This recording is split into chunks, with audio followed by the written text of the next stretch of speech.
Hey guys, and welcome to another Fushby video. Today's game that we're going to be reviewing is actually called Rift. It's a brand new MMO that's in its fifth stage of beta. Now, myself and Anthony have never played this game before, and we don't know much about what we're going to be running into, so it's actually going to be interesting learning the whole game from scratch. So, what we've done so far is we've actually created our characters and chosen a class role. Now, the four roles available are Warrior, Mage, Cleric, and Rogue. Now, each class has actually 8 sub-roles, and each sub-role is completely different. So, if you chose a warrior, you might have a DPS sub-role, a couple of DPS sub-roles, a couple of tanking roles, and maybe a couple of self-healing roles. Now, I'm a cleric here, and Anthony's a rogue, so my roles seem to be range caster DPS, buffer, and healers. Now, you'll just see, I'll quickly scan through my list here and choose a role. I think Anthony's doing exactly the same thing right now, so there's no need to confirm with that. So look, each role you choose is actually called a soul.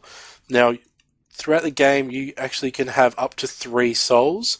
So the first soul you choose is what you start with, and then as you progress through the starting zone, you'll unlock more and more souls to the maximum of 3. So I've chosen my first soul, and I get my nice little quest text pop up just to let me know quest is completed.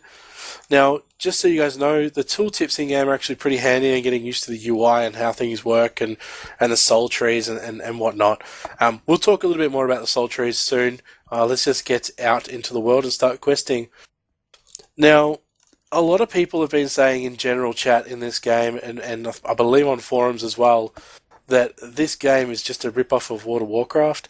Now, I mean, I've played World of Warcraft, and I've played it for a long time, 6 years, and look, I must admit, it's very similar, but the thing that they've done with this game is they've gone one step further, and they've improved every other facility or option that World of Warcraft does offer, and nearly made it its own.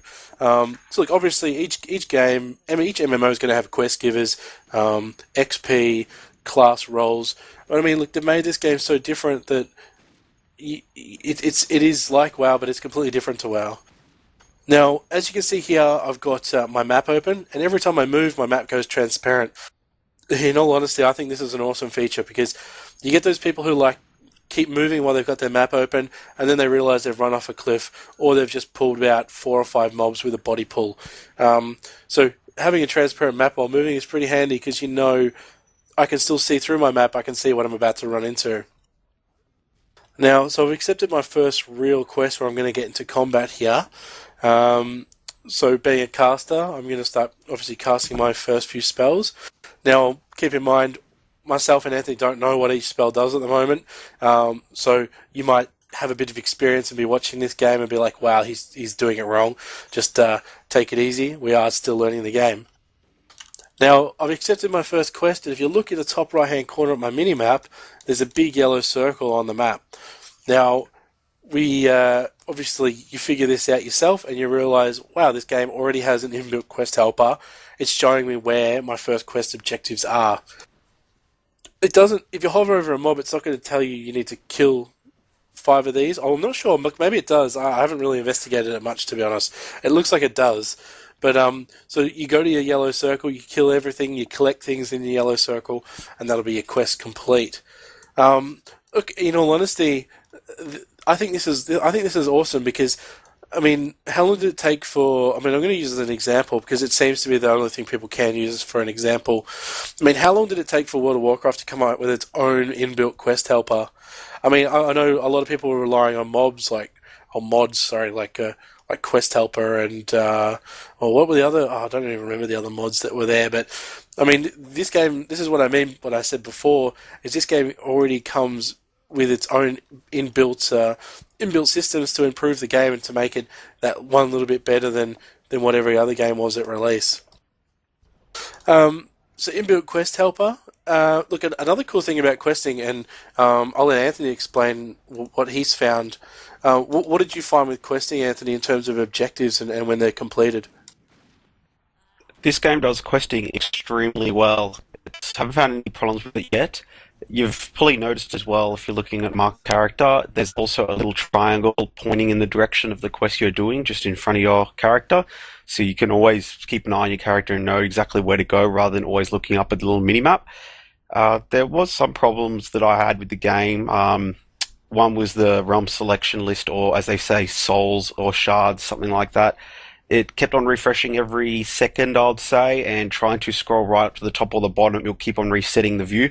So trying to select the same shard as Mark was in was quite a challenge. I also did have a crash in the game making the character, but it's still a beta, so I'm sure that's going to be ironed out. But yeah, just in general, the questing is excellent. I haven't found one problem with it as of yet. Yeah, and I mean, look, a cool thing we found with the questing earlier, and Anthony, you picked up on this was, I mean, we were questing, and there was an objective where we needed to activate, like these soul portals, I think they were, and then extinguish a fire. Now we activated all the soul portals, and then someone come along and just like ninjaed our quest objective of extinguishing the fire. Now, I mean, normally what would happen in most games is that you'd have to wait for that fire to restart or wait for that mob to respawn. In this game, it automatically just allowed us to complete it because someone else near us completed it. So it has like an AOE or I guess we can call them public quests, I guess, where everything if you're on a quest objective that someone else is and they kill something that you require and it doesn't require looting it something requires triggering, it will automatically complete for the players that have that in the same area. Look, I don't know what the range of it is, but it was such a cool feature because we thought, bugger, like that guy's just ninja our thing. We're gonna have to wait for ages, and I'm gonna have to edit the whole thing out. But thankfully, we didn't have to because it was just all, it did an AOE effect and it was all done. In terms of in-game graphics, I mean the graphics are pretty intense in this game. I mean, the world is pretty detailed. You'll notice soon. I think I turned shadows off just to help with a bit of game speed and a bit of recording speed. Um, I mean, the graphics are so intense that I really do wonder how many people are going to need to upgrade their computers, to play this game on a like stable, I guess. I know myself, I wouldn't mind upgrading my PC and playing this game on full graphics settings to get the most out of it. But luckily enough, I can play the game without having to do that. Um, so, like another cool feature, like Anthony said, is when you've got a quest, it actually at your character's feet you get an arrow that points you to the direction that you need to be questing in. It's pretty awesome. And like, questing in general in this game is pretty awesome. I mean, accepting quests in one area will tell you to kill 10 things, but then you don't need to go back to hand them in. You go forward to hand them in. So it's always pushing players through the game. You never feel like you're stuck. You're waiting for someone to. You don't have to go backwards to hand in quests. It always feels like you're being pushed through. So when it comes time to kill 10 of these mobs, there's guarantee those 10 of those mobs are going to be up and alive because there's not that many players there. I mean, they've all been pushed through the system already, so those mobs are all going to be alive and constantly respawning because new players have been able to come through, kill them, and then just push on through without just constantly spawn camping them. And you'll notice this soon that I think I killed 10 of these or 5 or 6 of these and collect some shards and whatnot. Instead of going backwards to hand it in, I actually need to go forwards to hand it in to the next quest hub. And that's pretty awesome because, you're never in the one zone, you're always being pushed through the zone. And it makes questing feel a little bit more streamlined. So I'll just let you guys have a bit of a watch here of just combat. We've got our general scrolling combat text. It automatically puts health bars above each player, or the player and the target. I don't really like that. I'm pretty good with my awareness. I can watch out in the top right hand corner, so I'm hoping I can turn that off in the future. Maybe it's a bit more handy for more of a tanking role, so what's taking a lot of damage because you can see its HP dropping. Um, Look, another cool thing which Anthony is just telling me about in the game here is the ability to modify your UI. So, I mean, everything on the UI from your party, your nameplate, your target nameplate, your casting bars, pet bars, quest objectives, everything can be moved. It's super handy because most games you need to download an add-on or some form of mod to be able to do this. I mean, this is already inbuilt, and this is going back again, and I know I've said this once already, but going back again to what I was saying earlier, is this game's taken everything that has made other games successful and brought it into their starting package, so a lot more players will feel comfortable. I mean, again with the whole WoW scenario, look, I know in WoW I used to have to push O and P and B for bags, O for social, of course, N for my talent trees. Now all the button configuration is pretty much exactly the same in this game. So as soon as I jumped in game, I actually felt comfortable with the combat system. I felt comfortable with the looting, with the accessing my bags, talent trees, and everything. I mean, they really have just they really have tried to make this game marketable for those players that felt comfortable playing WoW and don't really feel comfortable playing anything else. And I mean, just coming off the back of playing DC Universe, where everything was actually different for us, this game's actually probably made me feel more comfortable playing it and more accepting of its features and its story. Now, the story of the game, um, hopefully everyone watched the previous intro cinematic. We put it up so you guys could get a little bit more familiar with the product. The story of the game at the moment, look, playing the game, I think I need to pick up on a bit more lore to fully understand the world and how it is the way it is and whatnot. But that's something you do pick up as you go in most games anyway. But I mean, generally speaking, at the moment it feels a bit like, well, I don't know why I'm killing these mobs and whatnot. But I'm sure we will pick up on lore as we go through. So as you can see here, I'm actually going into my talent tree, and I'll put points into stuff. And as you can see below the talent tree, I've actually got more what look like talents. They're actually spells. So if I put points up in my talent tree, it's like branching a tree out.